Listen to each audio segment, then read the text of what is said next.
Hello, sports fans around the world. We are excited to bring you episode 1 of the preseason for the mighty NRL Supercoach BDE podcast. We are the best draft experts, back looking better and brighter than ever. The lads with me here making our debut on YouTube, none other than Simon. Hello, sir.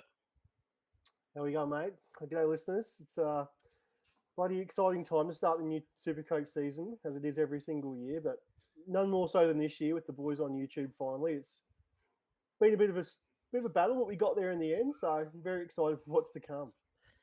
Do you know what you're talking about, mate? We got straight onto this streaming service, not our fourth attempt whatsoever. No. Full of relief, the boys. And introducing none other than the sexy man himself, the Todd. Hello, sir.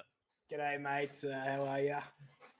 I'm bloody fine, mate. Thanks for asking. Bloody happy to be here again for another year of Supercoach talk. And what do you get when you cross three men trying to make a YouTube video? An outrageously profitable product, mate. I can already hear the sponsors lighting up. Oh, boy, howdy. We're on here. Absolutely. Hopefully our rankings are better than our YouTube skills. That's for sure. Yeah, they definitely are. I've seen mine, though. So, yes, listeners, Chris here back in the host chair. Absolutely pumped to bring this to you. And just really fun for us to be able to jump onto YouTube and share hopefully some quality feedback in the comments on the tube. It'll also allow us to upload a bit faster as well, because there's usually a bit of a delay in getting it to Spotify. Straight on the tubes after you've come home from a hard day at work. So, all right, lads, the excitement's growing. Vegas just around the corner. There's been a season of low drama, relatively, after the Ezra thing back in the last. The boys are behaving. Yeah, it's a bit unlike the NRL, isn't it? It's like our league's draft is next week, and it sort of feels a bit too soon. I feel like there's something big on the horizon that's going to come out and really stuff us over, as the NRL usually does. So, cross our fingers and hope that nothing happens. But we've been here many times before, and they've let us down. So we'll see what happens. That's right, mate. Surely, Todd, there's room for a few cruises on a roof. Yeah, surely someone gets off to Bali real soon. No, look, first trials this weekend too, which is pretty exciting. Yes. But yeah, it has been a bit of a low drama sort of off season. All the moves were made kind of early, and yeah, I'm looking forward to it. Absolutely, and I'll just kick it off by saying, Dylan Brown to the Knights, yes, please. All right, there we go. Go the Knights. Oh yeah, baby. All right. Tonight, lads, is all about fullback and CTW. We thought we'd start off with a bang and go with those huge upside guys who win your weeks. Quick chat about the position itself. It is top heavy, I believe, this year with a bit more risk in the middle, lads. Tell you what, though, the risk could pay off with some of those sort of more round 5 onward type guys potentially. So we'll definitely dive into that as well. We'll also look at potentially those good options, I guess, for folks that are injury prone. I think you got your handcuffs galore this year as well. So let's dive into that. Gonna ask the lads straight off the bat, who's number 1? Overall pick. Oh, well. Fullback. Oh, please. So now you go first, mate. Turbo for me. Easy. Don't overthink it. Don't overthink it, listeners. Easy. Trail Mitt, baby. Looking trim. Bennett back. You can see it. 20 games played. Trail Mitt, baby. Trail Fit, I heard he's being called. Trail Fit. That's worth a sponsor right there. Thanks, Todd.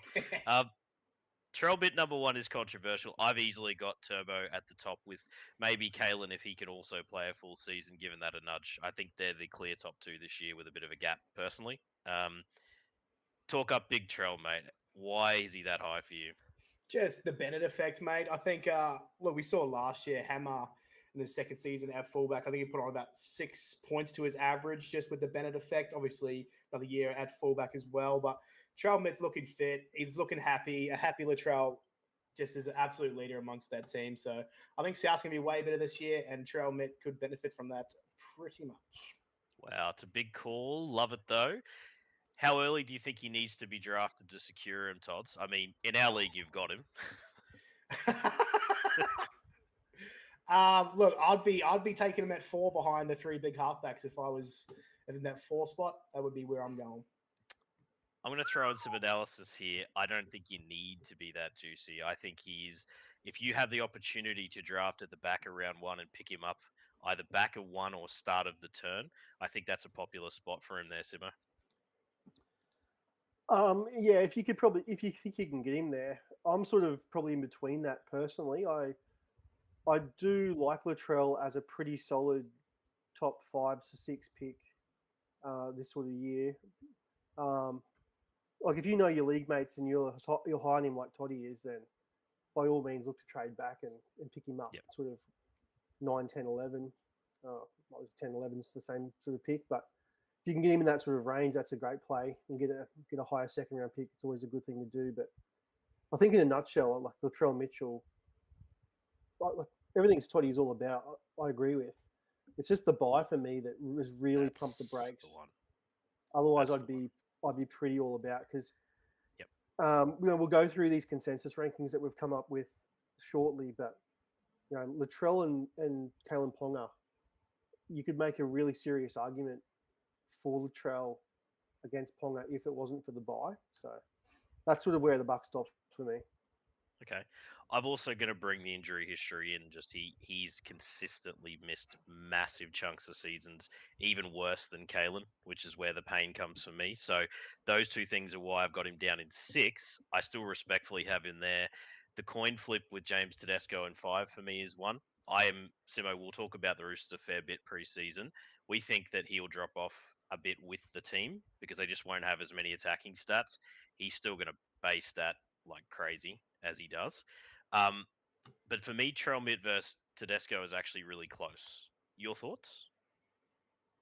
For mine, I'm going to be down the Roosters a lot, and I think Souths are on the up and up with Bennett there. And look, Tedesco's obviously a completely different player than Latrell. He's been super durable over the last, however long he's been at the Roosters. Really, hasn't missed that many games. Obviously, early in his career, he had his setbacks, but recency, he's been around a hell of a lot more than Latrell has. So that's definitely a tick in Tedesco's box in that regard. But I'm just sort of looking at the trajectory of both of these sort of players.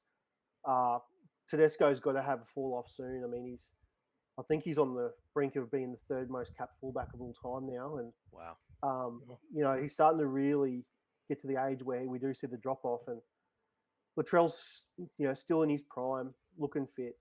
Bennett's there. Okay. It's just like an elevator. You got 2 people going different directions in my mind. Oof, the imagery, mate. Well done.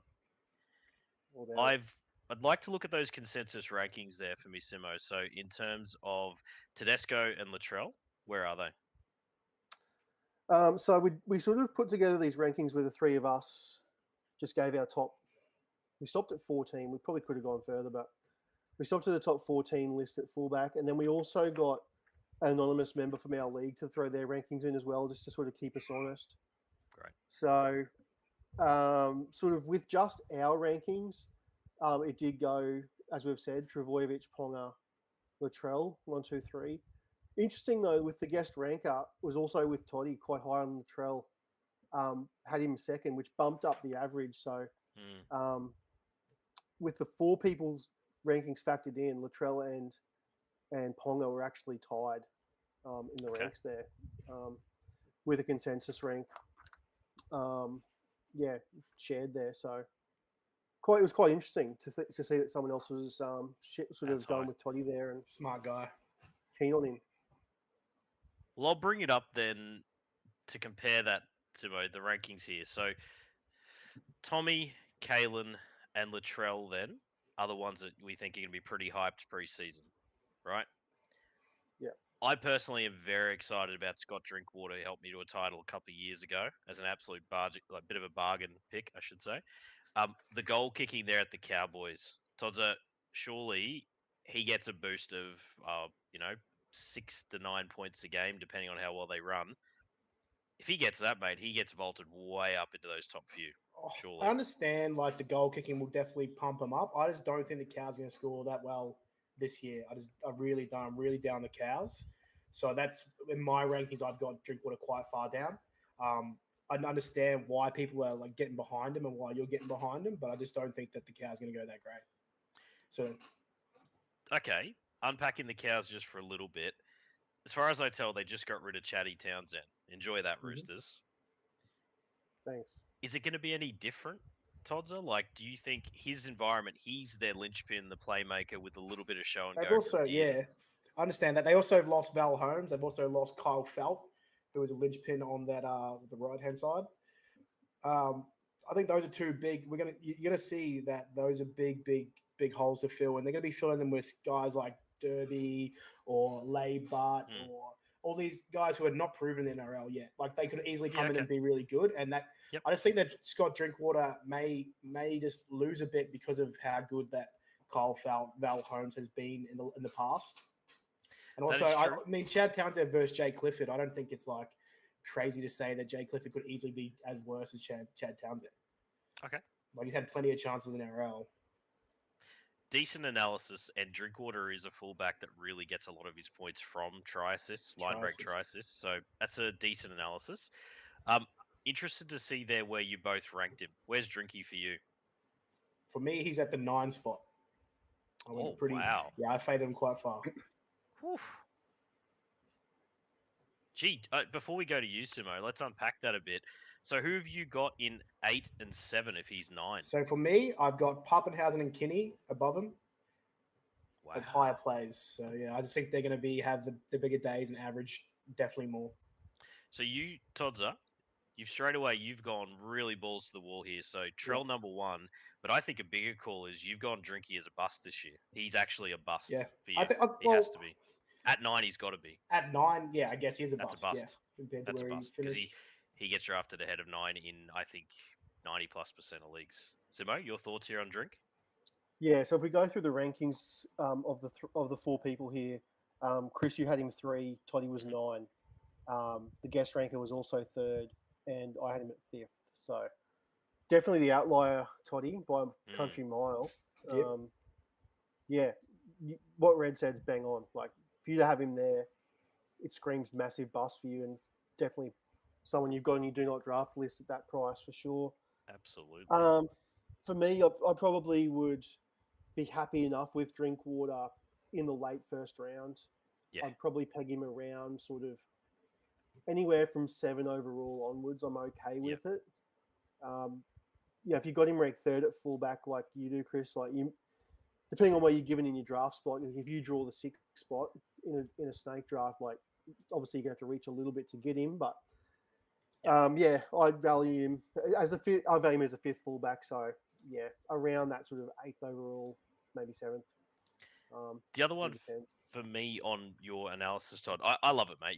You've gone with a theory here based on analysis.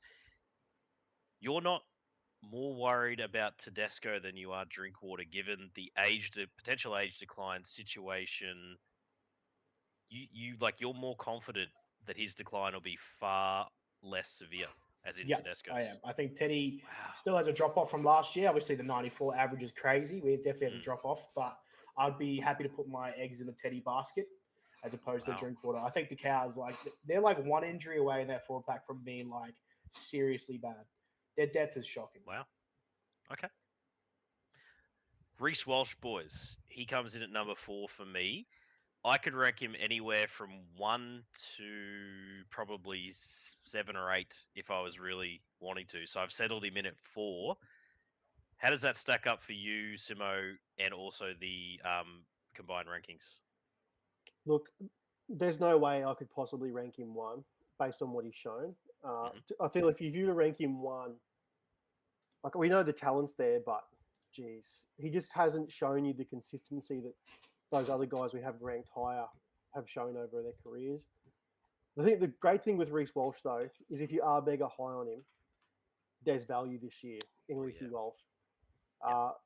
He was a top 5 pick last year in a lot of leagues, and this time a year ago we were talking about him versus Ponga as that sort of discussion in the 2-3 overall.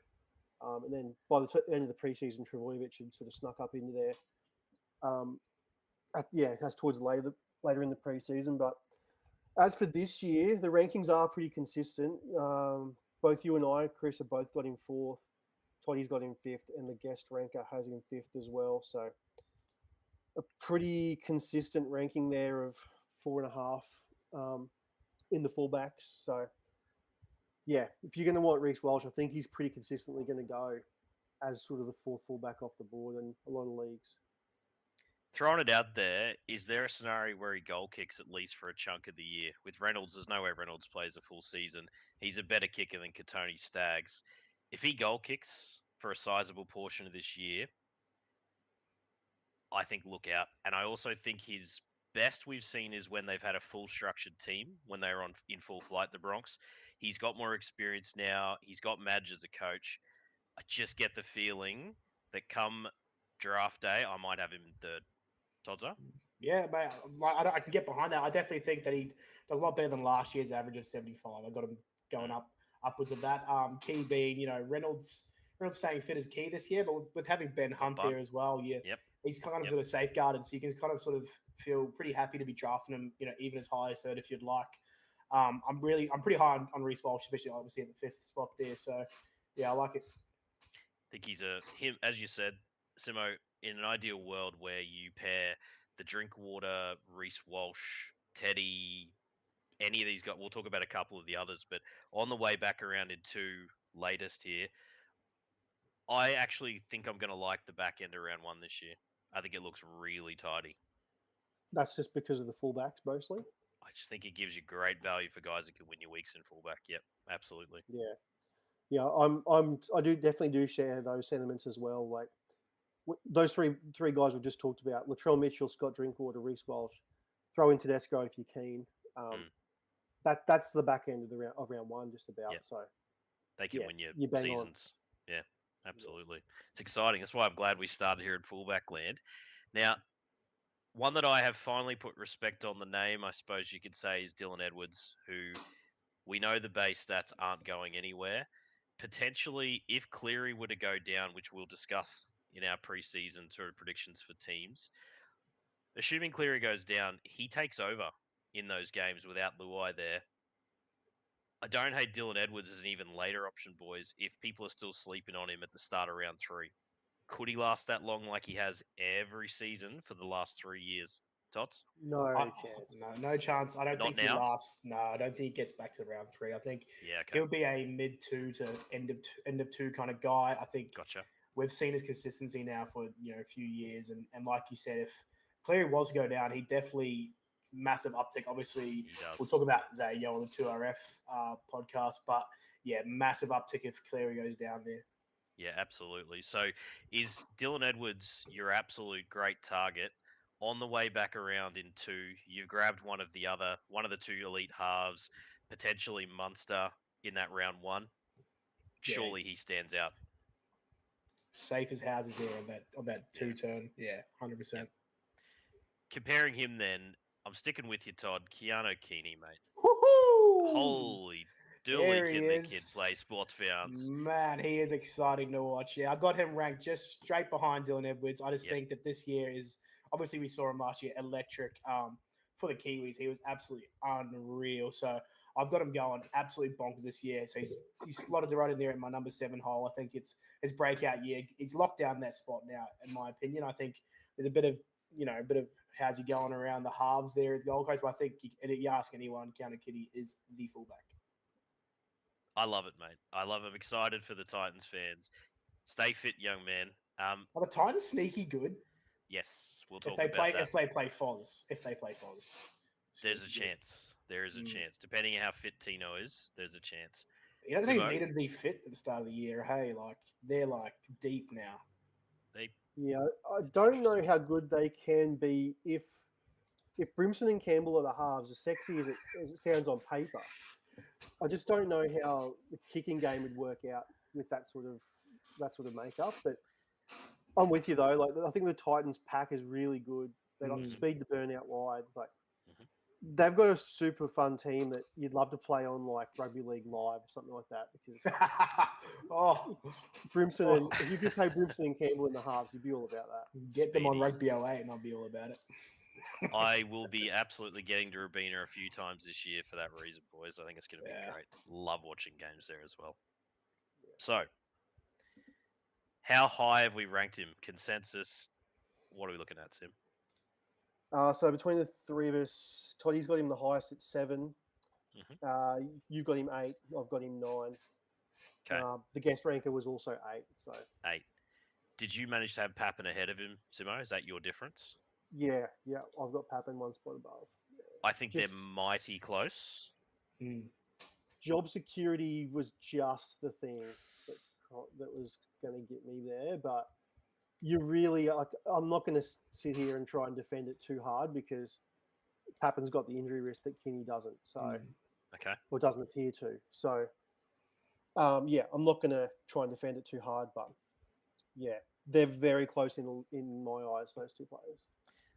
That was my tiebreaker, and I've said Pappen's a no guy for me, but I still think if you're getting him as late as when are you interested there? If you've got him ahead of Keeney, is he the round 3 turn then, Simo, where you get your 2 other positions?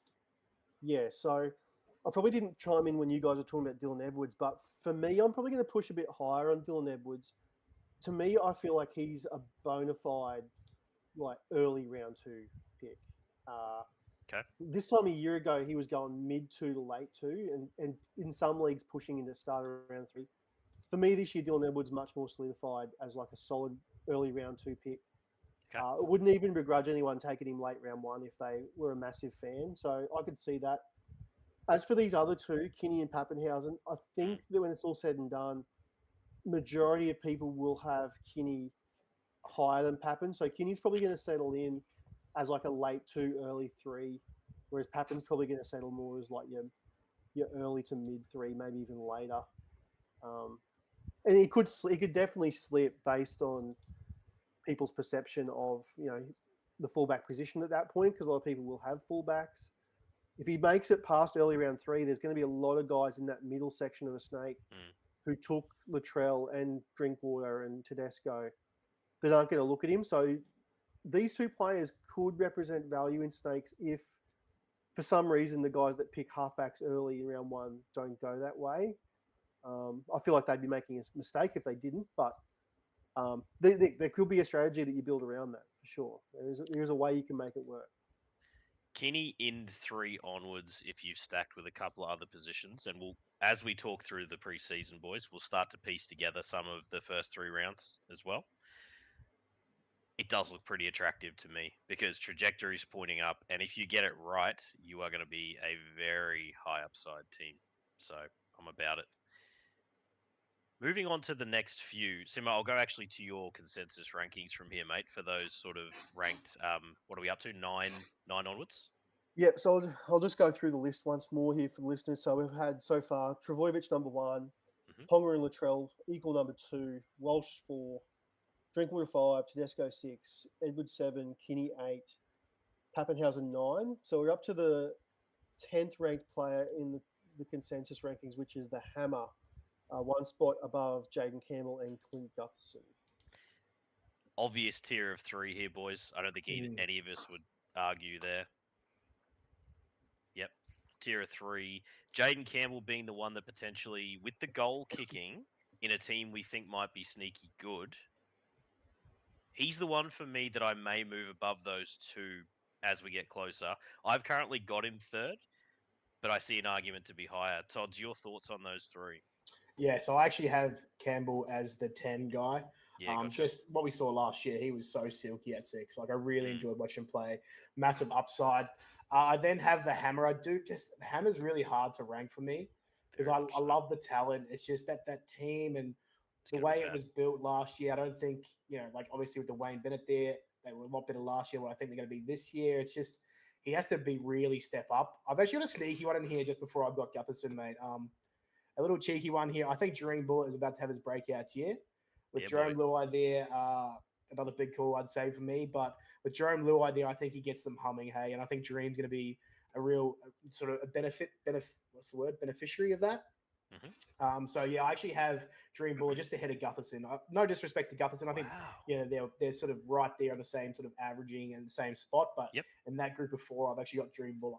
Mate, I love that. Love it. That is Dream the dream. So much in my notes, I said dream the dream. Surely Lure. It's good. It's good. Go, Simo. Give us your analysis on Todd's bold prediction. Yeah, I just got to give props to Toddy. Like I love that ranking, and it makes perfect sense. Like we're all about projecting here in Draftland, and you look at it and just go, look, at the end of the year, the Dream Bull is an up and coming gun, and we know the talent of this kid. Elevators. Yeah, exactly right. Get the elevators out again. Someone hit bloody lower ground. This is going to be your thing now. Yeah, I love it. And Buller, the arrow's pointing up. It is with Buller. You got him ranked 12 there, Toddy. Guest ranker had him 13. Chris and I have got him 14th, which was the last spot that we ranked here. Yeah, I love it. I think it's a great shout because if the Tigers are better than they have been in previous years, like we all think they should and probably will be, the upside is great for Buller, and he's a great pick. There's probably not going to be too many more two fullback leagues out there based off of last year. But thank buggery for that. Jesus. But everyone's going to be playing flexes these days, and that's true. Which we'll talk about at some point as well. But he's a great option that you're going to get outside the top 10 fullbacks. That in the 10-man league, these guys are really good to go and look at getting because. As we know, once people get one fullback, they don't often look to dip back in. So if you're high on these sort of guys outside of this top 10, it's a good way to go. Look, dream the dream if you were starting a dynasty or keeper startup. Holy dooly, vaults plenty, right? So that tells you a lot that if you time it the year before he explodes, or the year he's going to explode, I should say, you're going to get value here, boys. So you could go super hard on some other more luxury positions and pick him up round 6 onwards? At least, yeah. Probably if more. Not. Yeah, I'm thinking, a lot of people aren't going to look back to get fullbacks. Going to fill their starters out a lot. So I honestly think he's like an 8+. I'd be very careful for anyone, though, that drafts one of Ryan Pappenhausen, Gutho, Hammer, or Jaden. If you are sweating on Buller, just make sure you don't leave it too late because that could be the whole, I'm going to wait on fullback, but shove a couple of them together. And if one explodes, I'm laughing. And also Jaden with the 5/8 eligibility as well. All right. Hammer and Gutho then, and Campbell, before we move on, where are they starting to get drafted here, Tots? Oh, jeepers. Deep, right? I'm looking around that sort of 8, 9, if you don't have a fullback guy. And it's not pretty. I think Gutho will be solid enough for you at the Dragons under Shane Flanagan, but it's just, if I'm in that spot where it's getting into 8th, 9th round, man, Dream Ball's a guy I want. But I'm happy to take the Hammer. I don't think he's going to let you down. I don't think Gutho's going to let you down either, especially that deep into the round where you've already put together a team. So, yeah. My only thing with Gutho is I think that he is not only going to be the massive floor guy, they have no halves. I think it's literally going to be Damien Cook going, where the hell is Gutho? Dump it out the back, let him do stuff. Now, it's not going to be pretty. They're going to try and win games kind of on the cheap, but I just think you have so many opportunities per game. Yeah, I think the rounds that Toddy sort of laid out there is, I don't know, it seems a bit off to me. Like, if we've got Pappen going round 3, possibly round 4, maybe.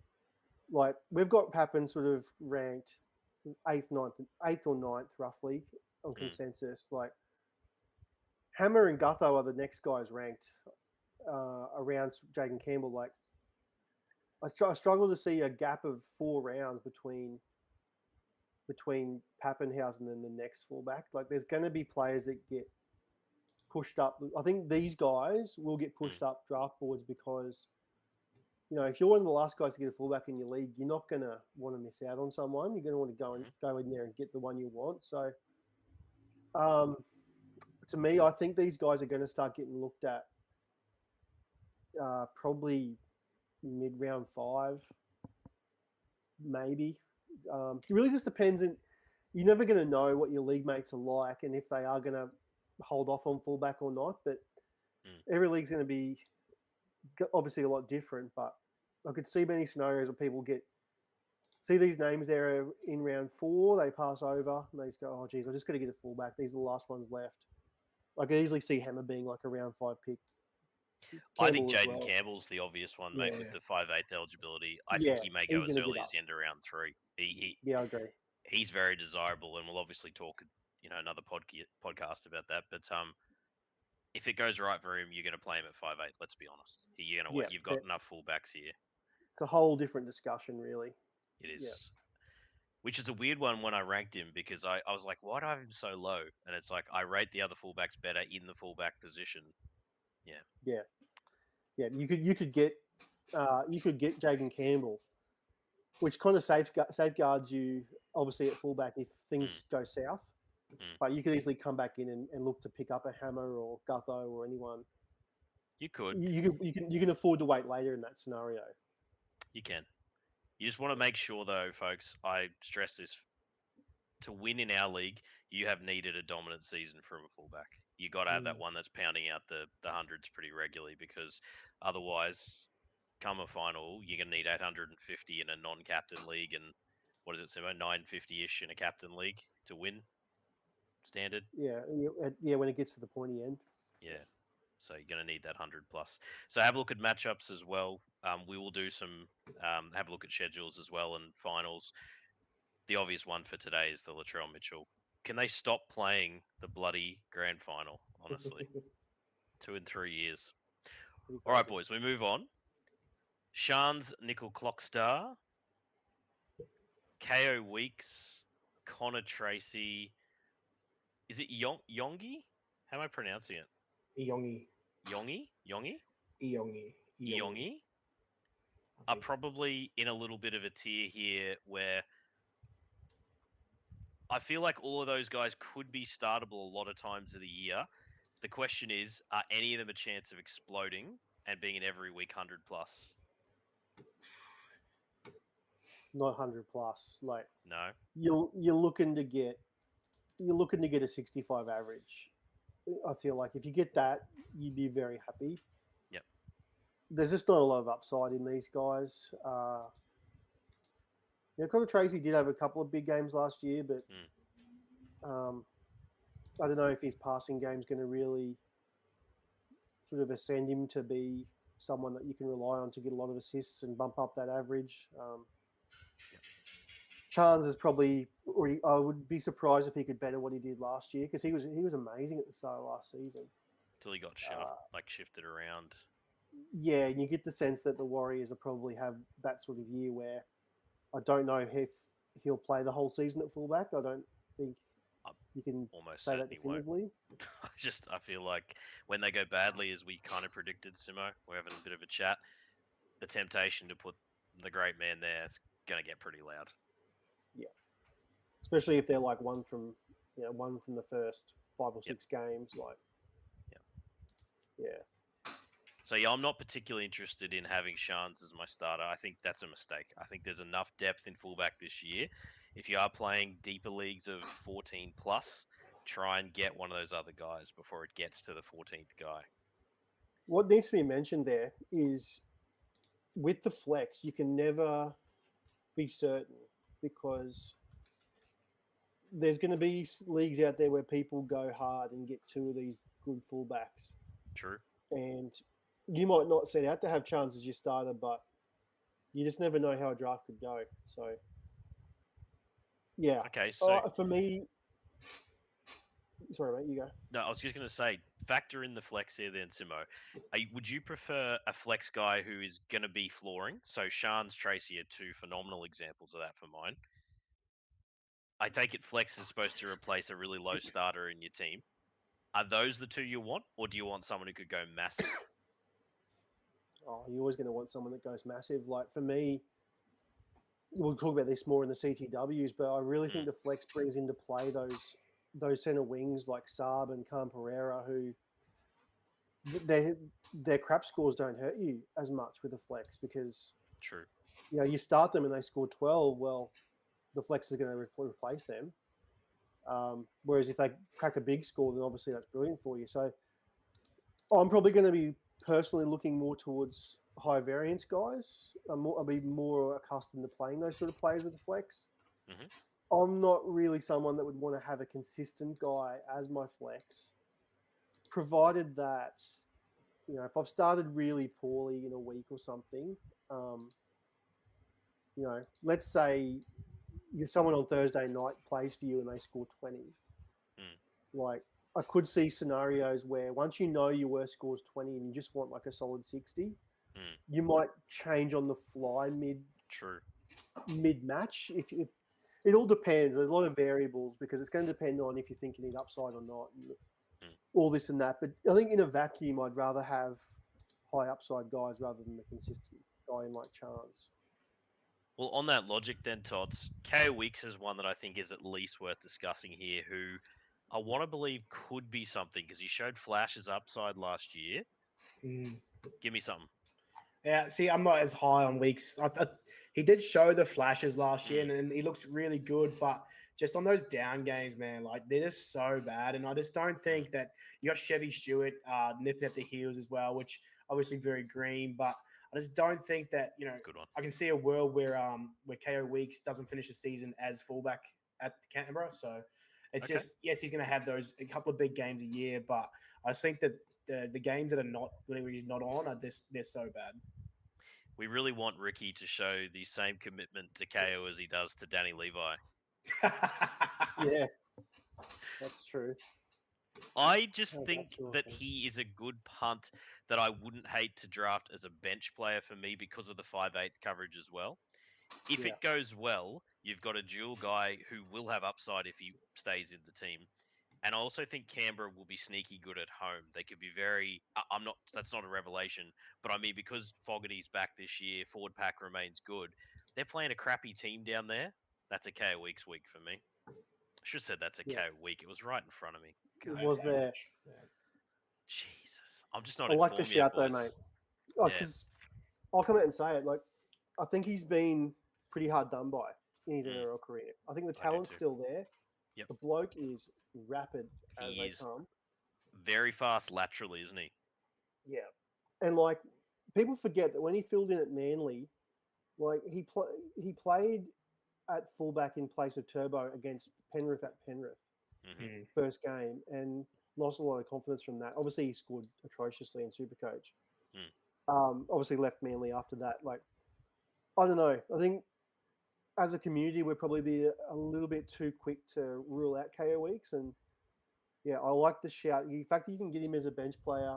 If it doesn't pan out, so what? Like, if it's 6 rounds in and Canberra suck and Ricky's changing the team around like he does, then you probably know that it hasn't panned out your way. But on the flip side, as you said, if Canberra are really competitive and they grind games out at home against a lot of teams, sort of outside of the top 4, like, yeah, I think there'll be value in Weeks. I do rate the talent still.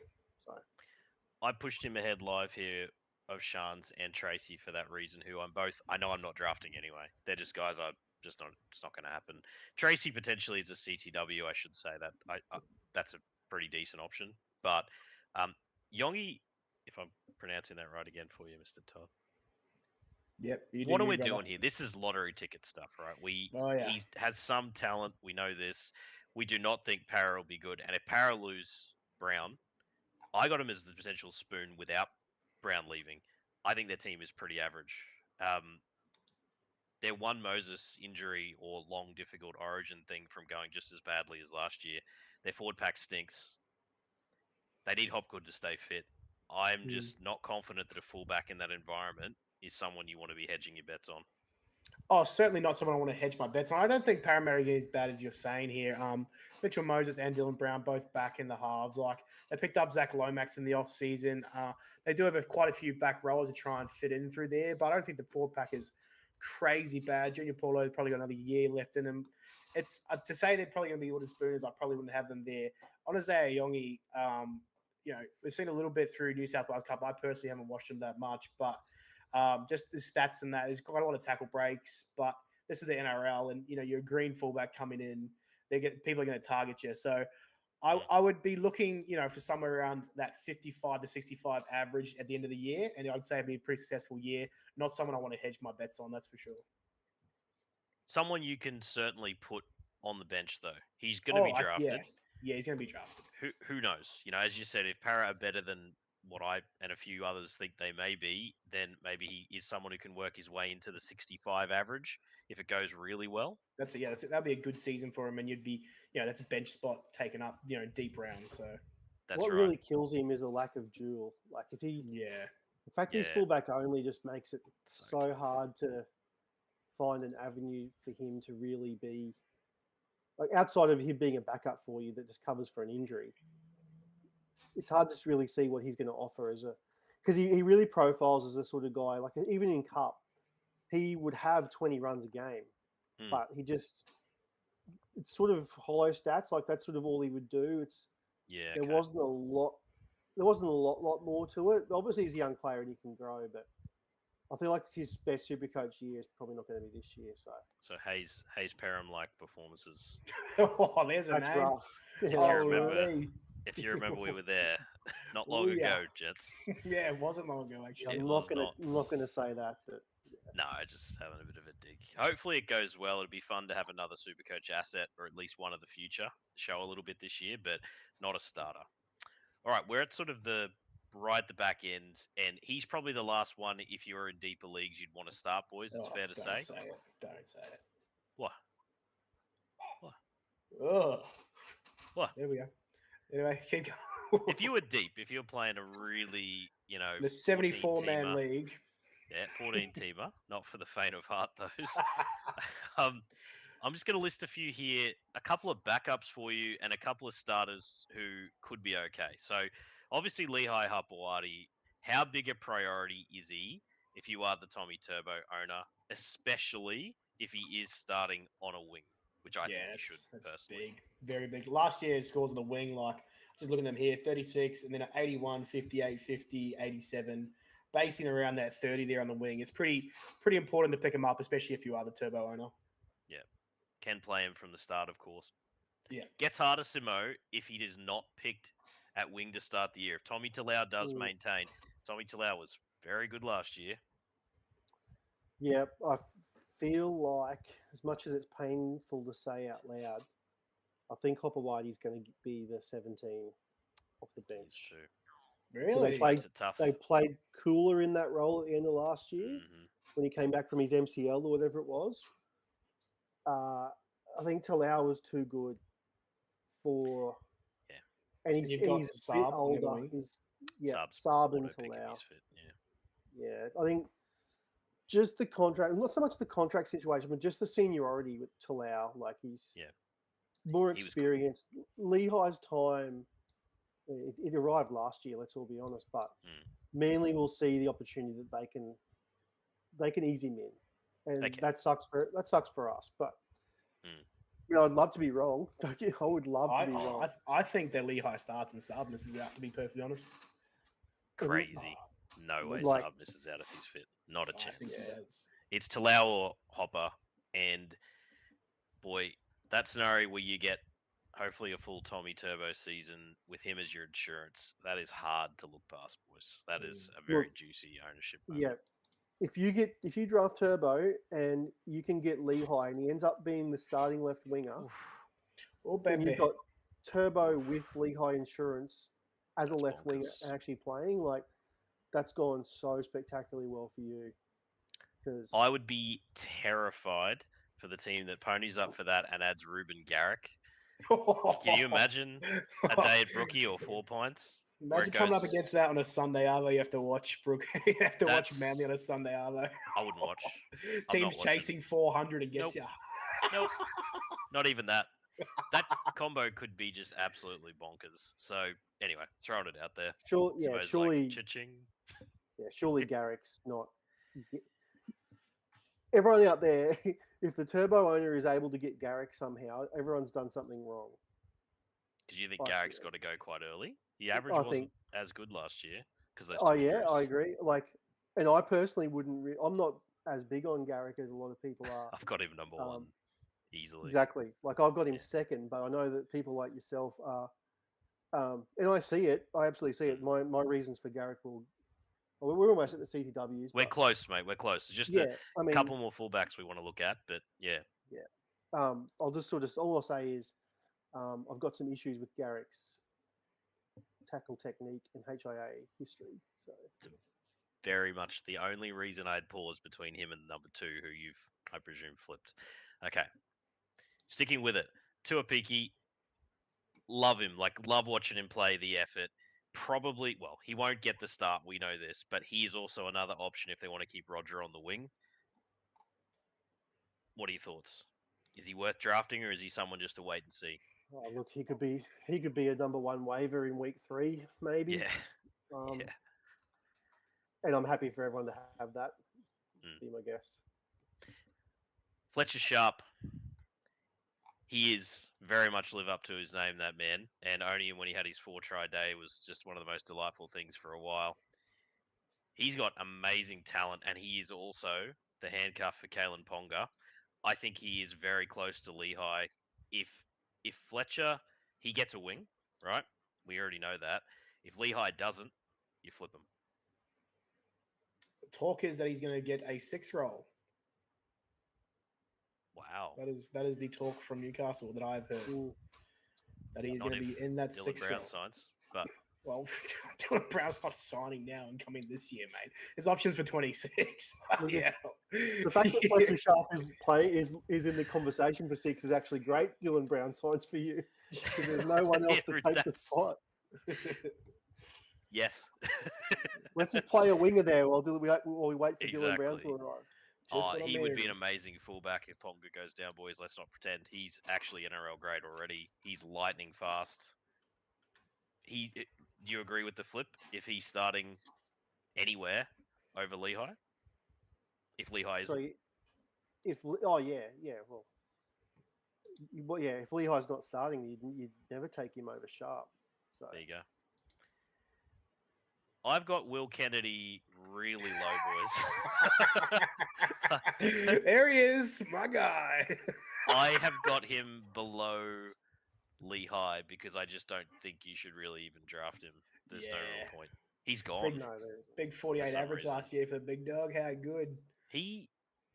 What was that flash of brilliance 2.5, 3 years ago that has completely disappeared? I think he gets dropped. I think he gets dropped for Dykes, or I'm having a brain fade about the other one that's in contention. Ison. I don't think he lasts the year. I think we all probably agree with that on talent. It's just the Sharks will probably be very good. I think you and I, Chris, we both have them in the top 4. So if they're winning games and it's working, Mr. Kennedy keeps the spot for as long. You are correct, because there's more to fullback than attacking output. I hear. They're winning games. Why would they change it? I just wonder if he has more of those defensive brain fade moments, Simo, that cost them games. Yep. It would only take a run of a couple of those with Dykes tearing it up either on a wing as a replacement or in New South Wales Cup, and it could happen. Yeah. On talent, it should. Yep. But it's just, sometimes, wins and losses get in the way of what we want. They really do. All right, working our way through the others that are likely starting somewhere. So Tyrell Sloan apparently on a wing, obviously don't start him at fullback. Could be something in the flex maybe, or the odd 4th dart throw, but not a fullback. Kay Dykes, who I mentioned, you probably don't have to draft, but just pay attention. Jai Gray is it's faded with the Trells, the confidence, but it would only take Trell struggling or South struggling, and that move for him to the centres comes back. Chevy Stewart, Lau Lily from the Tigers. Dane Laurie is just obviously the backup to Edwards, so just pay attention to Edwards' fitness leading into round 1. I've also got Cody Ramsey, and out of respect to the man, Trey Fuller will be interesting back end of the year, just depending on how the Dolphins are going, boys. I feel like he's a name's going to come up, hammer to the centres, him to the fullback, if he's fit. Yeah, it's fair. Yeah, I'm not a huge fan of it. I don't think it'll happen. Okay. Fuller's ACL was late in the Bad. year. For me, it's just Trey Fuller. I don't think he'll be in the NRL this year, unfortunately for Trey. Okay. The big name there that I would like to pinpoint is Dane Laurie. Mm-hmm. Like, just a must draft handcuff for me. Really? Like, if you own Dylan Edwards, I think you need to make sure just go a couple of rounds early to get Laurie.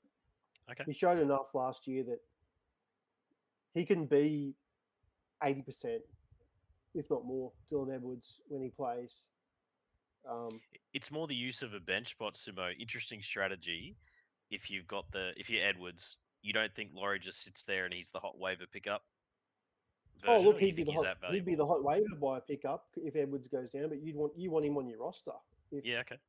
If you own Edwards, like, he's come back from, albeit reasonably minor knee surgery, but if you draft Edwards early with an early pick, he's had this surgery. If he was to re-aggravate that, and you had the chance to draft Laurie and you didn't, I don't know. I could easily draft Laurie and give up on him 8 weeks in, pretty cool.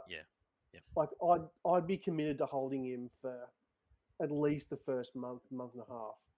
Okay. Because I would just want that security if I'm going on Edwards, because we know it. Yeah, that's true. We've seen it, and we know pennies are, at least whether we think they're going to drop off a bit, they're still going to be good. So yeah, we can sit here now and definitively say, if Edwards was to go down in week 1 or 2, like, we're absolutely blowing our loads over Dane Laurie on the Waiver Wire podcast. So yeah, I think he's a forgotten name, and rightfully so. He's probably only for the Edwards owner, but if I'm drafting Edwards, I'm drafting Laurie like almost before I've drafted my starters, like round 12, 13. Okay. Depending on who's on the board, obviously. If you want to risk it, be my guest. But yeah, I'd be making an effort to try and do something about that. Todd, are any of these late guys you just wanted to make a mention here, mate, or should we move on to CTW? No, I think we've covered it, mate. Just if Iongi goes real bad starting off, Joash Papali'i is the next man up if they don't decide to put Zach Lomax back there. He's a pretty young guy, but yeah, I think he came across from Panthers, I feel Doggies. Doggies, there you go. There's another team that I didn't say. But yeah, just one to know if Iongi starts off real bad. Okay. Simo, just a quick recap for us, mate. 1 through, what did we get up to? 14? 14. I could have gone further, but that's right. I was lazy.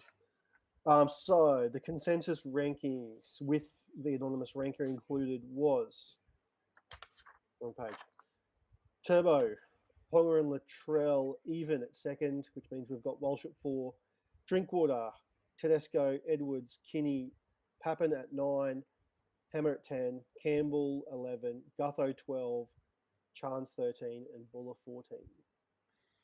I've definitely moved some things here. So I moved Weeks up a little bit since we've been talking, above Shans and Tracy and Yongi. And I've also moved Jaden Campbell above Clint and the Hammer. I think now that I've had a good think about it with the goal kicking, Todd's a good argument about the Titans. I'm pretty confident to move ahead of those two now. Love it. Good stuff. Yeah, like with the Titans, they may not be overly successful with wins and losses, but they are going to be scoring points. Oh, yeah. Oh, they're going to ship points like last year. Yeah, they might lose 30 to 28 a lot of games. Yeah. But they're going to be a very exciting team to watch. You're going to hear a lot about me going to Skilled this year, boys, I can tell you. Just can't wait. Yeah. I like it.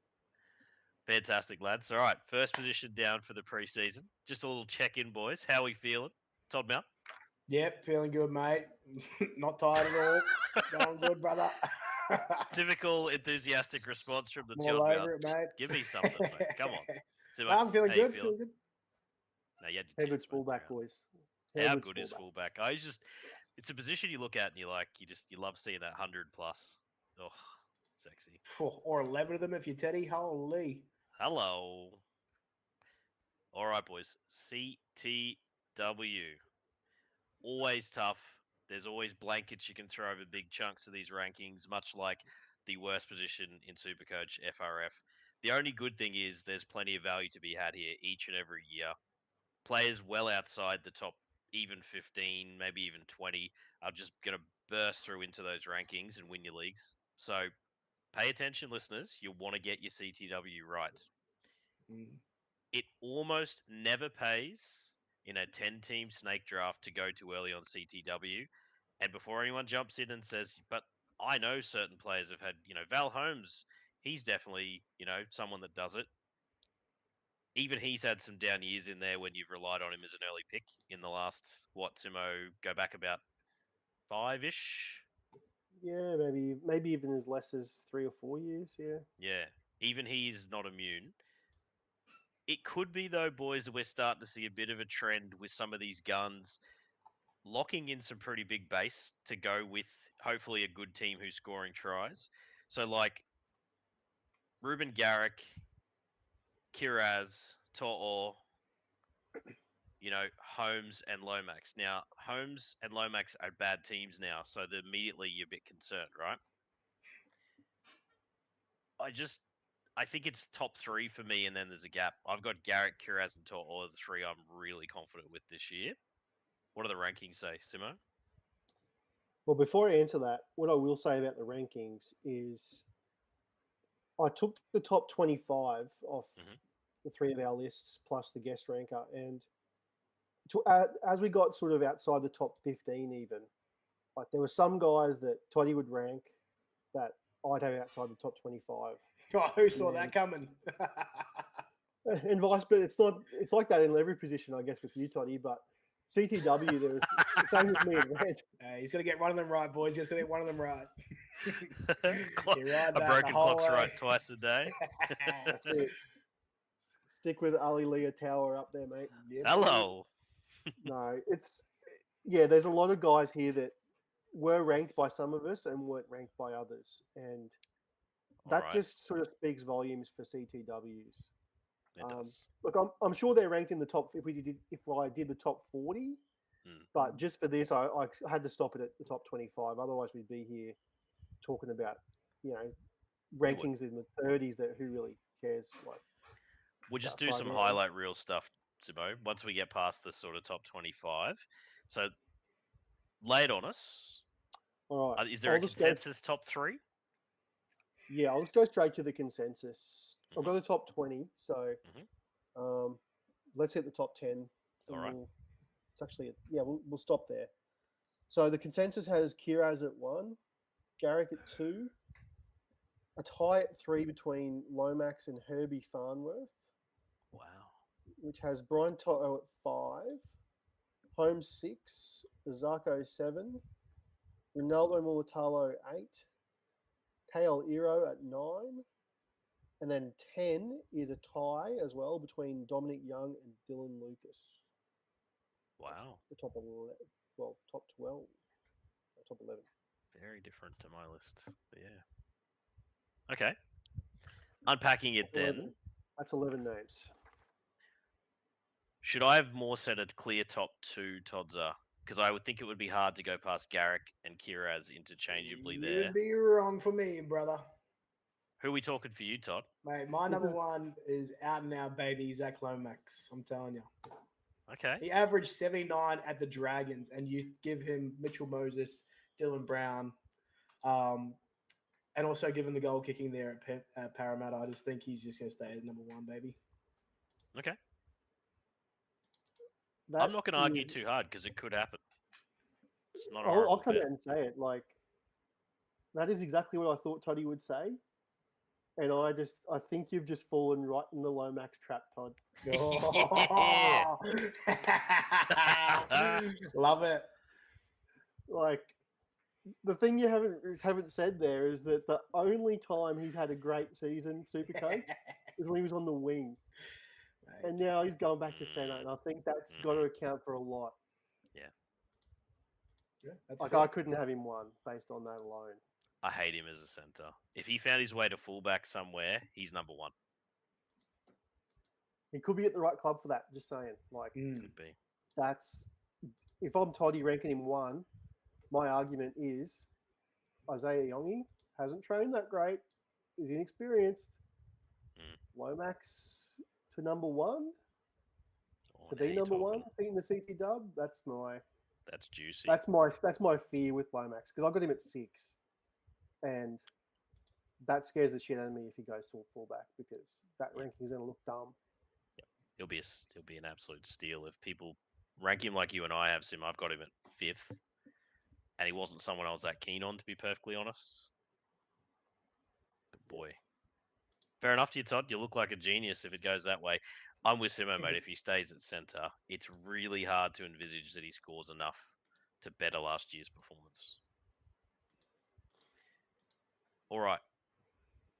Toto's interesting because yes, you got him 3rd, Chris. Yep. Everyone else that ranked, so I've got him 4th, Mhm. and Toddy and the guest ranker had him 5th. So you're definitely the high guy on Toto. So to go back to what you said about the top 2, even though Toddy's already shot it down because his rankings do not reflect that. I'm with you. There is a top. Like, I've got the same top 2 as you, but yeah, I don't think Toto's a lock to be the number 3. Not a lock, no. Aforementioned concerns. Val Holmes going to the Dragons, concerned about the upside being hit. Same with Lomax in the centres. I think Brian To'o is potentially due for a full season of maybe a little better run with injury, because he started so slow last year.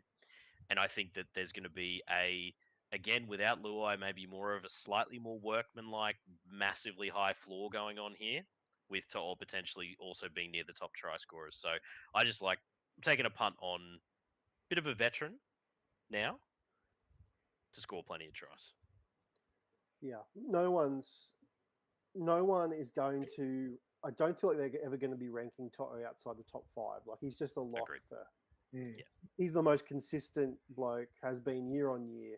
Yeah. I just feel like 3 is a little juicy because like you are relying on a bit of a bounce back. It's just, I guess it's just he's not as sexy as he once was, but he's still super reliable. Like, we really shouldn't be criticising much with Toto, really, because he's going to fluctuate between, as I said, anywhere between literally number 1 and number 5 in most CTW ranks getting around. Yep. Which is hard. Yeah, that speaks for itself, really. Fair challenge. I don't mind that. Like, I could easily preseason have him below Val and or Lomax, depending on how that's looking. But I like the cut of his jib, and he's a likable chap too. Oh, he is a sexy man, isn't he?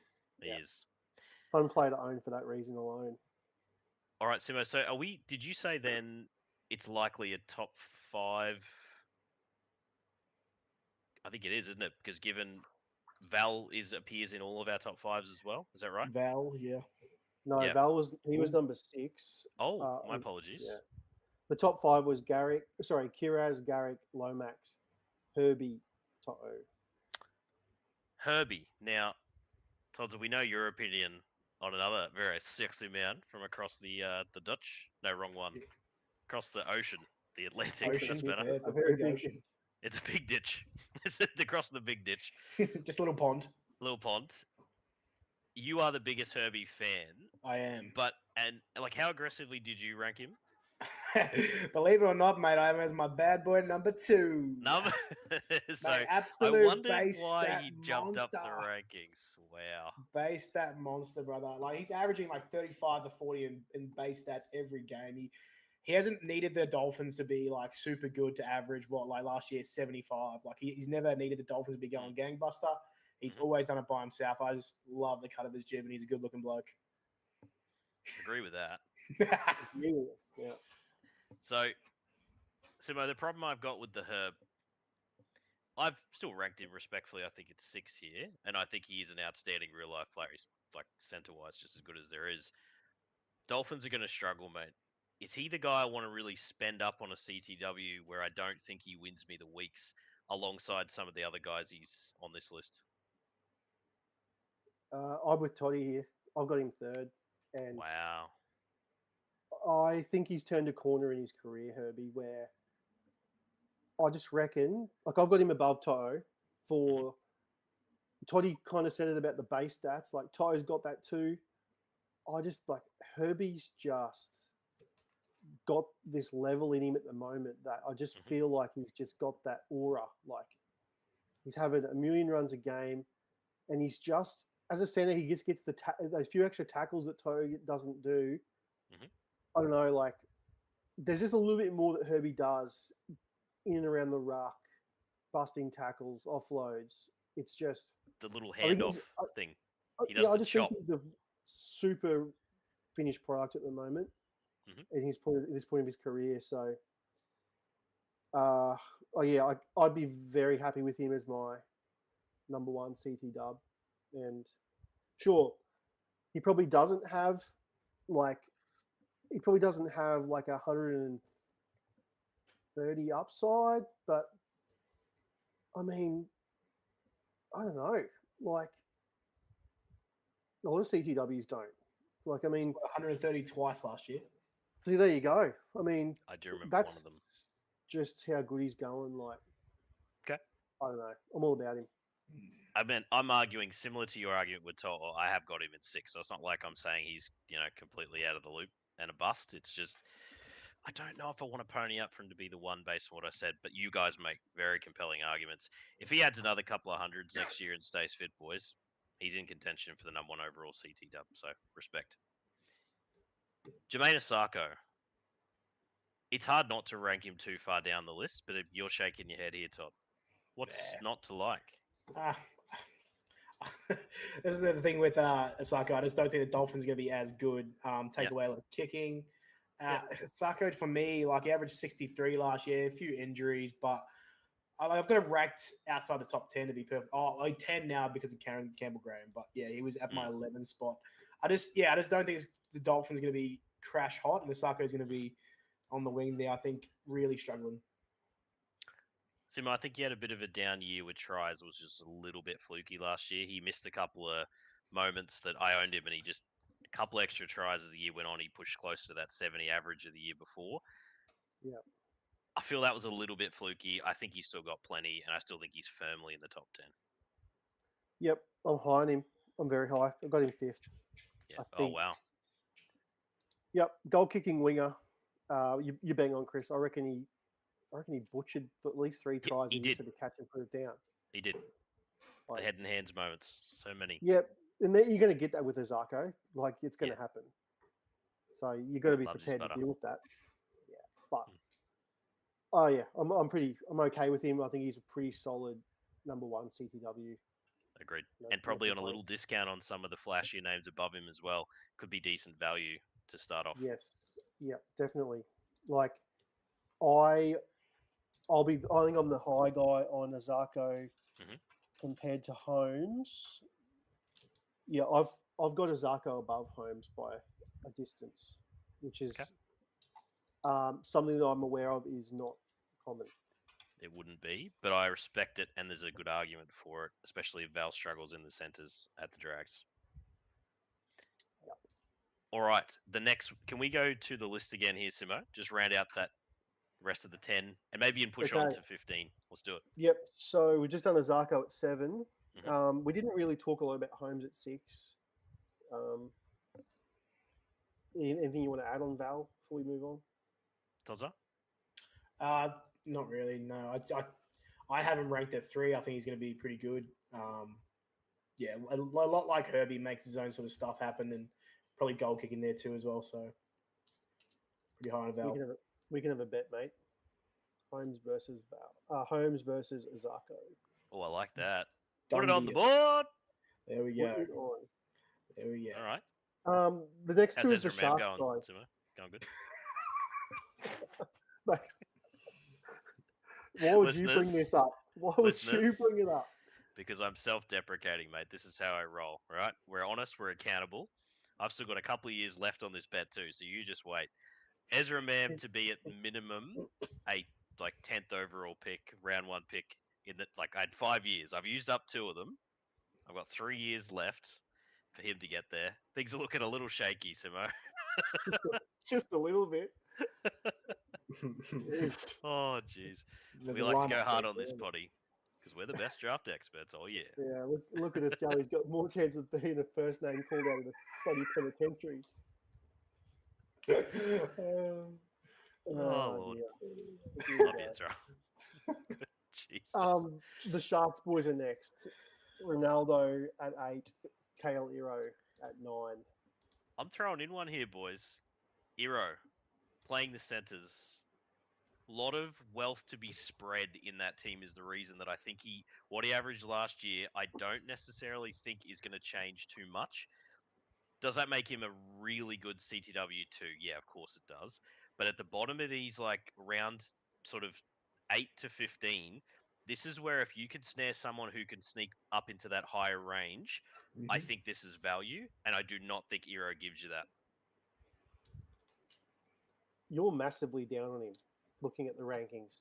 I If am. it wasn't for you, his consensus ranking, well, between myself, Toddy, and the anonymous ranker, we have him 7th, 8th, and 9th.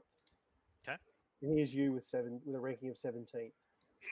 I owned him last year, and it was only because he started off absolutely just red hot, flat as attack in that middle part of the year. Now, whether that's rookie sort of rust or whatever, I don't know what you want to call it, but I got him in a trade because of how poorly he was performing. He was good on the run home, don't get me wrong, but I really think, again, spread of the wealth with the Sharks, with Ramian getting the ball plenty, their wingers getting the ball plenty. I just don't know if he's the man to score enough tries to boost into near the 70 range to get him up to challenge those top 7. Just my thoughts. I would say on the flip side, I'm not sure what Toddy's thoughts are, but these sort of guys, when you're looking at sort of 8th, 9th, and 10th in this sort of back of the top 10 in the CTW, you're not always going to find guys that have the potential to be CTW 1. But you can be very happy to take someone that you're very sure has the ability, the opportunity, and the talent, I guess, to be a top 5 CTW if things go pretty well. And Kale Iro showed last year that his base is up there with the best of them, and the team he plays in is projected to be quite good. So I would be pretty confident taking Iro as like the 8th, 9th, or 10th CTW with the hope that he can be a top 5. Do I think he can? I don't think he has a path to be number 1. I get that. But I don't think you need to always be having that as your bar. Like, it's okay to get someone and be a top 5 CTW and be a good pick. Good analysis. I think he struggles to crack the top 7 versus some of the more upsidey guys we haven't yet discussed. You want to give an example of someone that you really... Because 17 is really low. Like, you've got both the two RFs above that him. Flies Marju's against a the big theory. one, like, you got Marju above him. Look at that Knights jersey. I think Greg Marju flies back into tries this year as a monstrous bounce back. He's actually my value pick of drafts this year, and I think he's someone... For those who are listening, you see him in a Knights jersey, you're probably thinking Homer. I actually tend not to have Knights players in my teams too often. Oh, hang on. Let me just see who your next ranked is after Marju at 14. I've got 4 in a row. Bradman Best. Who's that? I also love a bit of Bradman Best this year. Not a homer, please. I'm actually not. I can say hand on heart, I separate the two worlds very, very easily in terms of Supercoach in real life, but it's up to listeners to believe me over time. And our loyal ones, they'll know. They'll know. I'm just going to say it before you do, Toddy. Surely there's a bet. Kale Iro is better than Bradman Best this year. Iro versus Best. That'd be hilarious. Yeah, well, Actually, no. You can have Margie because you got Margie ranked higher. So I'd go either of them to average higher because I know that is, and I make Iro. You make good arguments that at least make me think about my theory versus the Bo Fermor and Dylan Lucas rankings I've got. Although I love both of them, I think that they're actually fantastic this year. But okay, that's good. We've gone Iro. Keep going on the list there for us, Simo. Mulatalo, similar vein, I guess. Yeah, this is where he belongs. About there somewhere. Yeah. Yep. Dominic Young and Dylan Lucas are the equal 10th ranked. Interesting that Bo is lower in both of your rankings. Todzer, I believe you had him way down. Yep. I think in an all-attack team like the Titans, with that upside Bo Fermor showed a couple of years ago, that's run into injuries, I think he just rolls back into a high 60s average minimum, and it is a pretty good upside floor combo. You don't agree? Oh, I've got him sort of going back into a 60 average, but the same as last year. I know he's coming back from injury last year. Yeah, I can see why you say that. I just have him ranked sort of near Tupou and Meany in that sort of 60 to 61 average kind of guy. Definitely has that sort of upside that could hit that 65 to 70 if he in the 2RF. But just for me, it's a little bit far fetched to have him like sort of ranked up near sort of Dom Young, that Aero area. Have him any higher than that. Yeah, I would prefer to go the other way. Is the risk here then just the only reason I brought him up now, even though Simo said Lucas is 9, is that right, Simo, or 10? Lucas, him and Dong Young are both 10. Tight. Yeah. Let's not go into the Dom Young thing. He's going to score tries, even though Roosters will struggle a bit more. He's just made for try scoring. It's going to happen, right? But he doesn't average 71 this year. No, down a bit, but he's still going to 60 plus with tries, good upside. Yeah. So let's not go deep there, but Dylan Lucas, I still, Kai Pearce-Paul, put my hand up, folks. I thought he was going to be an offloading beast last year, and for some reason, he just didn't offload. Not sure why. So he wasn't very effective if he's not doing that. Dylan Lucas is still not a lock, even though he should be for that team and for an entire year. He is surely a very risky pick this high, boys. I will read out base stats for Dylan Lucas on the edge from round 6 last year. 55, 46, 65, 60, 46, 41, 41, 50, 51. Those are all 80-minute games. So if you're getting that 46 to 50 in base, give me all of that. Like Dylan Lucas deserves to be up around it, man. He could easily become that 65 average guy. Quite easy. But no risk of KPP here at all, eating minutes. From what we saw last year, I think there's more risk for Tyson Frizzell to go into the middle and KPP to come onto an edge as opposed to Dylan Lucas. That's a pretty decent argument, Toz, because we saw Frizzell sort of jump in the middle a bit last year. Okay. If between now and draft day, if it looks good for Lucas to be on an edge, I agree with everything you said, and I would put him ahead of Bo Fermor. I agree with both of you. That's a good argument. Next, Simo.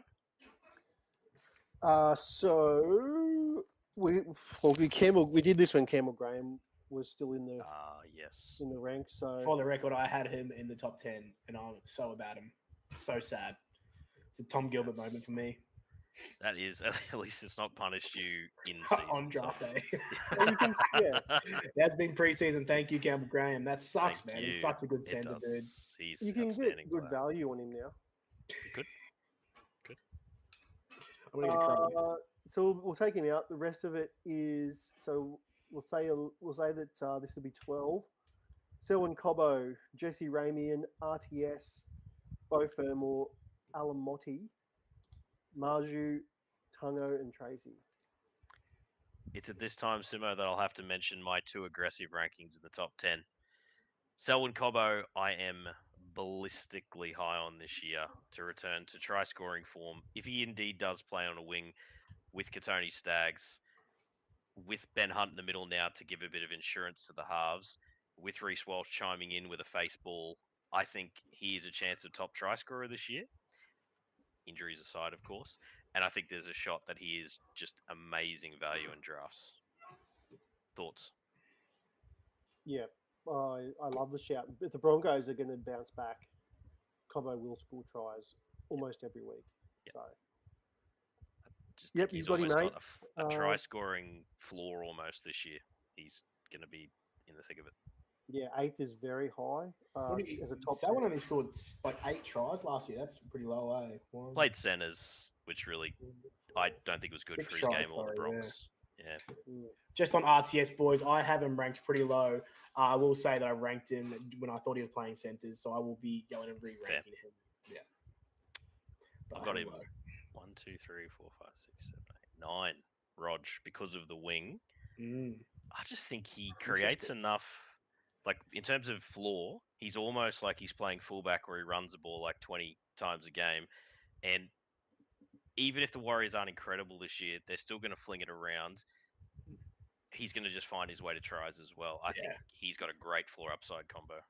I like it. I'll be going back and re-ranking Rog. Put some And could play disrespect on fullback him here as well at some point. Just has been known to play fullback every now and then, the big dog. How high have you got him, Simo? I've got Rog at 13. Okay, so in this, I'm a bit aggressive, but it's still you obviously pretty high hopes. Yeah, my rankings. Obviously, the wing factors in, but on my rankings, more of the fact that I think he'll play fullback for 70% of the year. We do start pretty rough. I think we have like Penrith and pretty average draw, like first 4 and then a bye. We could be seeing him at the round 6 at the fullback if we go that bad. It's just if Tua Peaky hadn't have shown what he'd done, Simo, I would be thinking like I'd be right there with you. But I just confidence in him as a full winger anyway means that he's just a good pick this year in drafts, I think. Yeah. Just going back to Cobbo real quick, mate. So you had him 8th. I've got him 11th. Toddy, you're at 15. What was interesting is that the guest ranker has him outside the top 25. Well, and throw those rankings out. What that tells me, there's going to be like a lot of leagues out there where there's good value on Cobbo. Because he didn't have a great year last year, obviously. Yeah. So there's massive value to be had. Simo, the million views we're going to get on this, mate, means the cat's out of the bag. We've ruined it. You've ruined it ranking him 8th. Jeez, I have. I wish I didn't have to be so honest on this podcast, mate. Look at you go, mate. Oh, I'm very confident with that one. That's a bet I'd take all day, every day. If either of you keen. All right, keep going, mate. That was it. That was the top 20. The whole list. We hit there. All right. Yep. Okay, a couple other guys. I'm just going to look for interesting names here, lads. You have a look at your list as well. Just any you think are going to be great value, any that scream bust, any thoughts on draft positions that might be favourable. So just going to list a couple. Jesse Ramian, boys, was an absolute powerhouse last year, and I think somewhat unlucky there's a million good centres in New South Wales. He was just outstanding. Does he keep going, or does he drop back more to his standard level? Oh, mate, it's a risk with him, isn't it? Because it's almost like you see a great year like last year, and then out of nowhere, when there's no reason for it, he'll just have a bit of a down year. He does. Like, he'll never fully kill you, but when they do come along, they're not very nice. And, I mean, yeah, I love him as well. Like, I think he's great player. A very clear CTW too. Like, the epitome. A beautiful version of it if you get what you did last year. Yeah. At a discount on Eero and Best and all those type of guys. Yeah.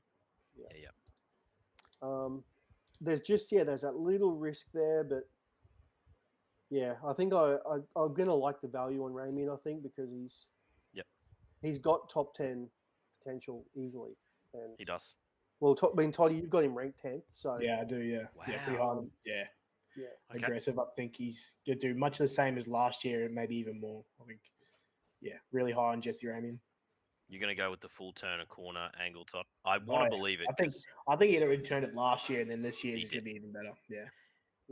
Just low-key one of my favorite players to watch, even though he annoys me with some of his meathead antics. But he's much of that stuff's gone out of his game. He has just cleaned it up a little bit. Like, he's never going to be perfect, but he's definitely cleaned it up a bit.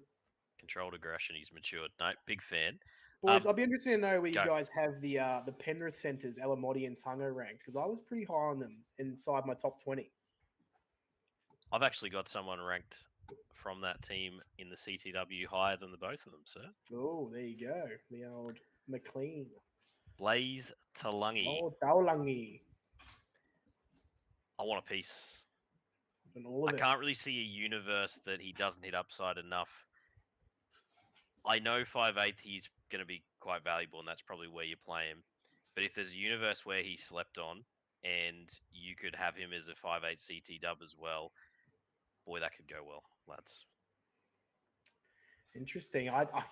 I'm not as high on him playing 5'8". I've got him ranked quite far down, just because I know he is a natural ball runner, but Cleary's going to take a lot there. There's a good team around him. He's just going to I don't know how much ball he's going to have in his hand. It didn't really work that well for Jerome Luai as a Supercoach player. I know he's a different player, but as a Supercoach player, it didn't really work super crazy at him as 6. And I think obviously he's a better 6, but Blaze Tungi is a better ball runner. So I think it's going to be much the same as what we've seen from Jerome, sort of in terms of Supercoach output. It screams of another Ezra Mam overconfident moment from me, lads. I fucking the listeners. It absolutely does. A flashy 6 who won't floor a lot, you know. Oh, Todd. No, he doesn't. He's not. He doesn't drink it. Careful. Good man. It's just a fact. Anyone for you here? Oh, sorry, Todd's Tungo and Elamotti. Tungo is hard to trust, mate. I want to believe because there is a very talented player in there. Just needs early ball with a bit of form to start the year. Bit of injuries. Just think he can bounce back to that 60 average of I think the year before. Yeah. Close to it. I think he can. And Elamotti was just like the second coming of Christ once he moved to Penrith. Hey, I really enjoyed watching him play. So good player. Yeah, really good player. Just the Bulldogs. I'm all about Elamotti, boys. Yeah, boy. Where you got him ranked, baby? How high? 14. Oh, I've got him at 15. Oh, you two. Yeah. So I dragged him down with a 22. See you on draft day, brother. We shall see. What's the case? Oh, the bloke's a gun. He's strong, offloads, tackle busts, elite team. Goal kicks. I mean, down. The only thing is that he's obviously you'd rather him be on the wing, but I mean, as a centre, he ticks a lot of boxes. He was close with Ramian for me. It's just that Ramian's much more bankable. So that's I had Ramian. Actually, no, I didn't. I switched it. I actually had Ramian after Elamotti, which I probably will go and fix that back. Because as we're talking here, I am more confident in Ramian, but they are very close to me, both of those guys. Okay. Yeah, pretty much. I think a lot of people are going to pin their hopes on at least probably just one of these Panthers backs, not named Toto. Yeah, like you could make the same case for Tungo. You could make the same case as you have with Blaze, Chris. You could say the same thing with McLean. Like you could be either of the McLean. McLeans. Whoever gets it, it's a spot, mate. And I don't think you can be wrong in having that flag planted on those guys. Like, there might well be one or two of them that will. Well, we are confident that at least one will be great. But figuring out which one it is really just a crapshoot. All right, boys, keep it rolling. Any other names? Daniel Tupu, everyone slept on him last year. He went absolutely bananas. He was a beneficiary of a lot of what Sam Walker did. Monster fade. Easy done. He just can't score as many tries. Yeah, I've faded him about 7 points in average. Like he's actually my number 20. He's in this little group with like Xavier Coates, Nick Meaney, that kind of group. Where Xavier Coates, Xavier Coates is sexy man. 54. 54 for me. Yeah, I've got him ranked 54. Yep, that is he unbelievable. Almost zero floor. He's just Jason Saab in a different kit. He plays for Melbourne. Has never done him well for Supercoach. He's like his 55 average is the most hollow crap version of that a few years ago. I feel like he averaged 49 last year, 47. 51, yeah, right. 51. There you go. Not well, I'm high on Xavier Coates. Yeah, that's why when you said him in this range, I'm like, hold very good. Get at me, Teledex. Boy, howdy. Yeah, no, righto. Let me go back and look at that. Simo, I think we might have just changed the ranking for Todd. Oh, yeah. I'm putting right beside that. Change now. I must say, Toddy, there's a lot of guys. When I was writing down the sort of the back end of this list, like around about the 20 to 25 range, Yeah. I like to make notes of people that you'd rank that others Oh, fucking don't call me out. Yes. Last time I said my rankings to you bro. I could have just skipped past yes. that. I didn't. No, God, lay it on us, Simo. Give us some examples, mate. No, you're not without issue here either, Redford, just quietly. But so apparently yours are bang on. All right, there we go. well, yeah, because I haven't done them. That's why. I'm going through and listening to last year's preseason podcast, and I'm going to pick out something I got right. Yeah, please do. Please do. There's plenty. There's plenty. I can't wait. Come on, what do we got? Both of us. So yeah, you mentioned Coates at 18, Meany at 20, Tupou 21, but the Roosters rookie, I can't even say the bloke's name. Yeah, no one ending to Aussie. You got him at 21, mate. If he gets, he's unreal. He is a very talented football player. If he gets a spot, I'll tell you what, he's going to be unreal. So he got. You seen him play Union? No. So you got this. No one watches Union, mate, in Australia. Yeah, they do. Why are you asking me that? I wouldn't watch Wallabies either, actually. No, our coach. Oh, good 5-year plan, and he's quit.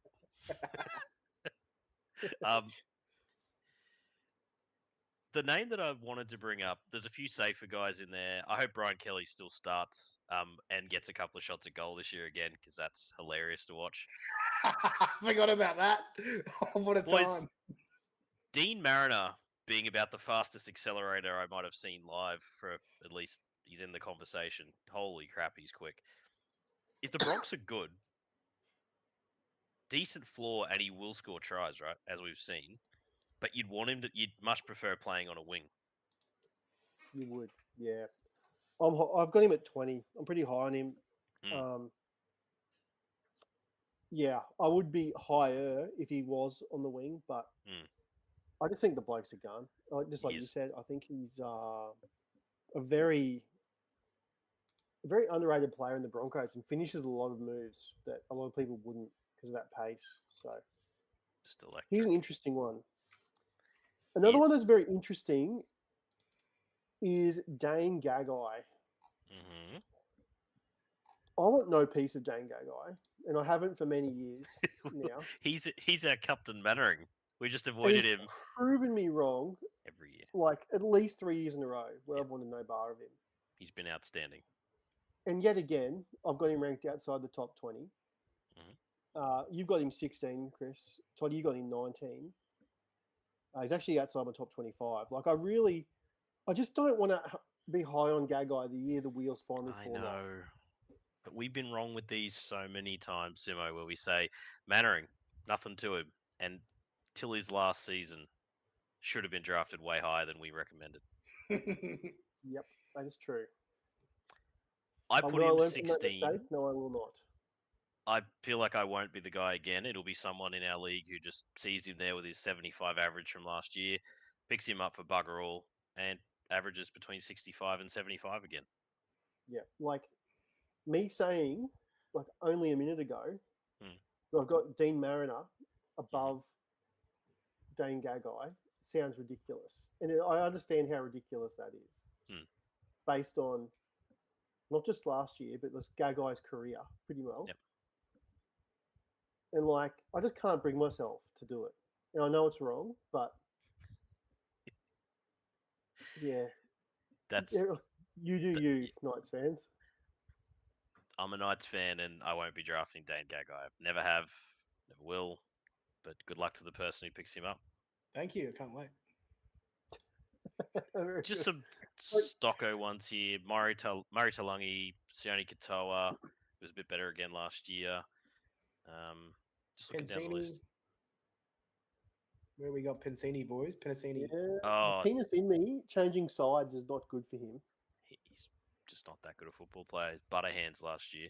Absolutely poor in Surely you've faded him a bit, Toddy, moving to the left-hand side away from... Oh, yeah, I've certainly faded him a little bit. Yeah. I just... What about boys like Matty Tomoko and Stephen Crichton? They're sort of in that area. Crichton's way down for me. It's so weird because, like, real life, he is unbelievable. He's the best there is, in my opinion. But Yeah. Supercoach just doesn't happen. Not for me. I don't think in real life either. I'd rather like the Herbie impactful version, the Ramian version. Because he's a captain, he's got that intangibles, Todd, which is why Aura, I baby. get it. Yeah. That's different. Like I agree for that reason. Maybe he is like Fisher Harris. The Panthers Yeah. and now the Warriors. But in Mm. terms of his impact on an actual side playing wise, he's more of that luxury player for mine than the guy who does Really? everything. That's just my version. Fair. So I think that's why for Supercoach it translates a little more for me, and it's easier to rank him lower because I just don't Yeah, okay. conflate the two. Yeah. I've got him in 40 something, and it's just because I just don't think he wins your weeks Fair. or often enough. Bronson Jerry, boys, not horrible last year. Showed enough form and kept ascending a little bit. Are the Bulldogs still going to be good? I think he's a pretty good coach, so probably. But if they drop off in attack, then pretty tough for a centre and a side to score points, Simmer. Yeah. I'm not massive on Bronson's area. I was saying to one of my mates last year, like, I'm not saying this is in the near future, so this is probably not really relevant for this particular Supercoach season, but when Zeri starts to fall off, it's going to be bad. Like he's like a bit like Joshy Dugan, I guess. Like he's just got that style of game that when it's on, it looks really good, but when it's not, he just has some drop ball in him, just does boneheaded shit, and yeah, hopefully it's a long way away, and he should have a better season building off of last year. So I don't want to really rag the guy too much, but he's a CTW 4 at best. I think Really? he's in the Okay. Yeah. I'm not going to go much higher. Close to a 3. Bit of talent there. Timoko, Todd's a talent-wise, if he was in a better side that actually attacked more. Yeah, I love Nate Timoko. I think he's really good, but we sort of saw last year 54 average. It can go up this year. You can definitely see it happening. We've seen the talent before, but yeah, it's tough in the Canberra team. Interesting with any Canberra player, inclusive of KO Weeks, etc. If these young halves do emerge, like a good young half actually takes the leap. Ethan Strange, or is it Ethan Sanders? Thank you. Just to make them look more dangerous in attack, it could bring a Timoko up past a 60 again. So that's in the range of outcomes. Timoko to me is still a pretty decent third. I think he goes all right. Yep, he's pretty well locked in there in a lot of our rankings too. Like he's there in about the 25 to 30 range, roughly. Suni Taruva, boys, the big move. I love it from the Tigers' perspective because he adds something out wide they've not had for forever. They've had those terrible outside backs. Is there enough there in terms of tries that he could average 55, 60, or is that asking too much? I think it's asking too much. He couldn't crack a 60 average in the Penrith team. Like it'll be tough to go across to a brand new team. I know he's got Luai with him and then just become this absolute freak. Like I don't see it happening. I don't see him averaging 60, but getting to 55 average would probably be about where he's going to go, I think. Yeah, I think I've had him a bit too high in these rankings when I just looked at it then because I want to believe Simo. Like he's fun. Yeah, I'd prefer Skelton, I think. Yeah, big frame. Just a lot more base and offload. I think they both got equal chance of scoring similar amount of tries. So I'd probably just, give me the guy that's going to probably have more hit ups and more offloads and more TBs. Fair to say then you will not be drafting Suni Taruva this year, given if you've got them in the same breath. Fair play. Yeah. No, sir. Khan Pereira, shit ton of tries last year. Can't imagine that's changing with a more like he was in and out of the side early last year. Now he's locked in. Even a 3 point per game raise in base somehow. And you're talking a guy who'd be quite fun to have in a 4 CTW again this year. Oh, 100%. There was always got that try, like 100-point in him. He's exciting, electric. He does need to really lift that base. It is shocking. Like, It is just bad. going through some base here 13, 20, 14. There's a score of 11, 9, like 8, 9. It's some really bad base games for him, but you're not drafting him as a full CTW to have the base upside. You are going for those big 116 scores, 100 scores where he scores a monster of tries and looks incredible. So that's what you want to watch on a Sunday Arvo at Seabus, mate. With you, mate. Have I told you how good it's going to be at Seabus? You haven't mentioned it, but now that you have, I'd be keen to join. DWZ's just poking around there in this sort of range as well. You know, him and SJ is where he hit his big average the last couple of years. Oh, yeah. Very nervous. Very nervous. Yeah, really nervous. Yeah, he's a challenge this year. Literally doing some live adjustments as we're talking, lads. Just looking at some. Just the sum I've just looked at. And it's good for the podcast listeners, mate, to hear you doing your Mate, can't hear a thing. What are you talking about? So much better than the food. Boys, I'll tell you, in my DMs leading into this year, they're like, hey, you know, when are you going to bring the podcast out? And I'm like, oh, it's coming. We'll get there, working on something. And then the follow-up was, you know, when are we going to hear you chew again? And I'm like, you'll actually get to see it. So, what a spectacle for our YouTube subscribers. Actually, our droves of female listeners, welcome, ladies. They are absolutely all about the Apple Chew live. That's what we're going with. So, I really hope someone wants to get you on that electrical bike at the back there, mate. And while we're doing the podcast, that'd be fantastic. Get on the bike. I've got golf clubs in the back there. The bike. Got a lot of golf balls there, actually. It is coming up, mate. It's coming up. Right. Quick hitters here at the end. Jack Howard, does he hang on to the centre position? And is he a viable option? No.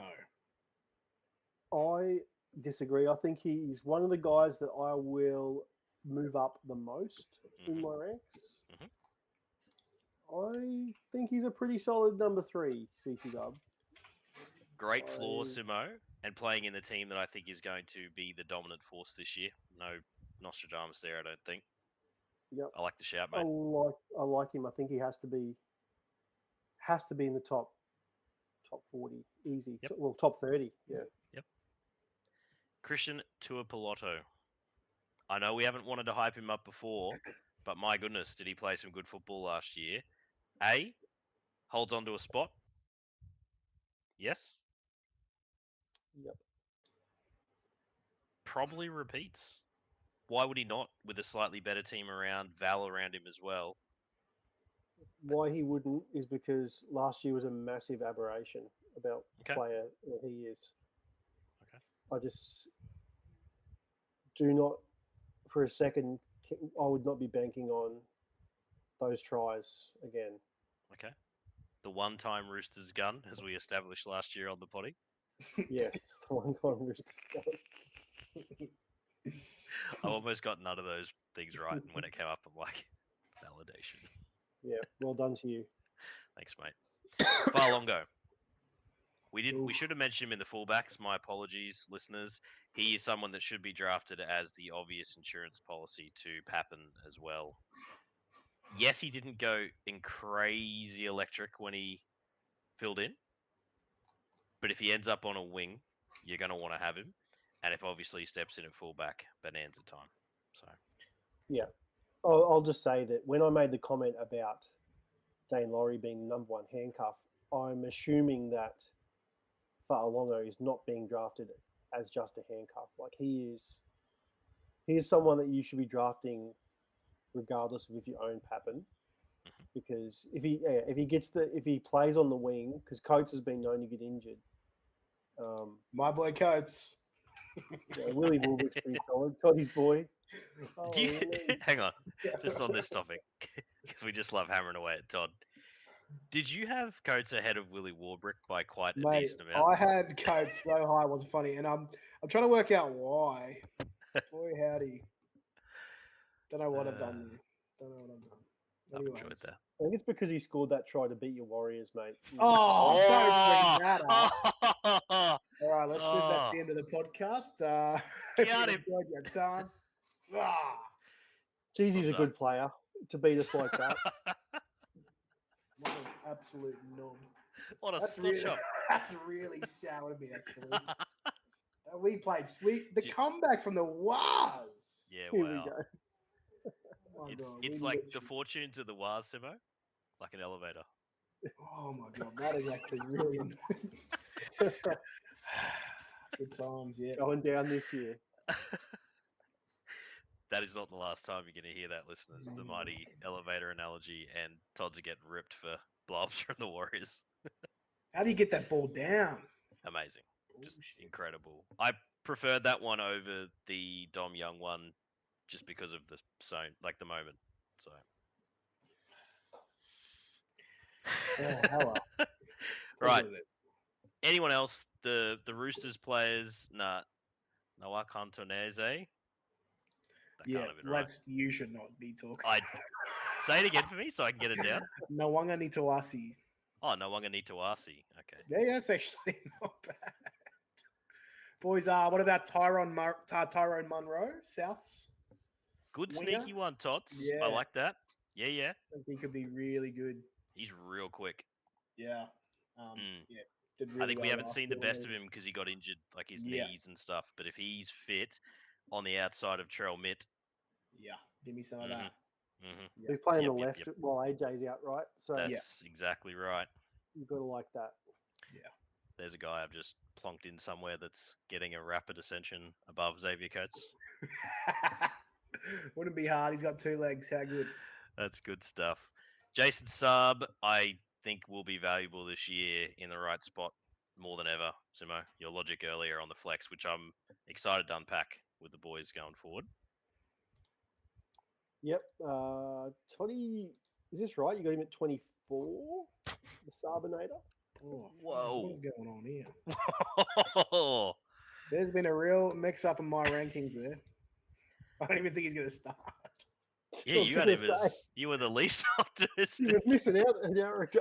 Why is he up here? No, that is not correct. It did look Junior sus. Tupu. It did. Does he start? No, I don't think He's so. a bloody good player. Oh, actually, he might. Yeah, he might.